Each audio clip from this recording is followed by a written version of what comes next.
One win away na lamang ang Indiana Pacers para makapasok sa NBA Finals. Tyrese Haliburton triple-double with 0 turnover. At Karl Anthony Towns questionable pang makapaglalaro sa Game 5.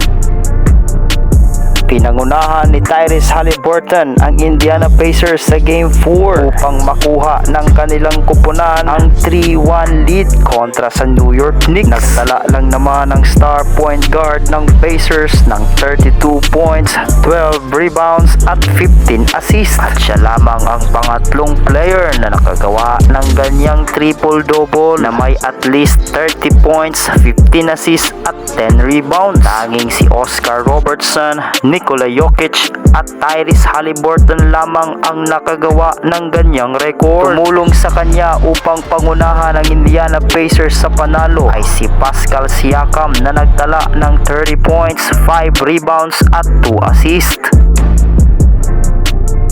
3-1 na ang standing ng serye ng dalawang kupunan. Isang panalo na lamang para sa Indiana Pacers at makakapasok na sila sa NBA Finals. Pabiyahe ang dalawang team sa New York upang ganapin ang Game 5 ng Eastern Conference Finals. Subalit tila hindi sigurado kung makakapaglaro ba si Karl Anthony Towns. Ito ay dahil sa mga huling minuto ng fourth quarter ng Game 4 ay nagkabanggaan ang tuhod ni Smith at ni Karl Anthony Towns. Tila nabugbog nga ang tuhod ni Kat at iika-ika sa kanyang paglalakad. Makakabawi pa kaya ang New York Knicks sa seryeng ito o tuluyan nang makakapasok ang Indiana Pacers sa NBA Finals?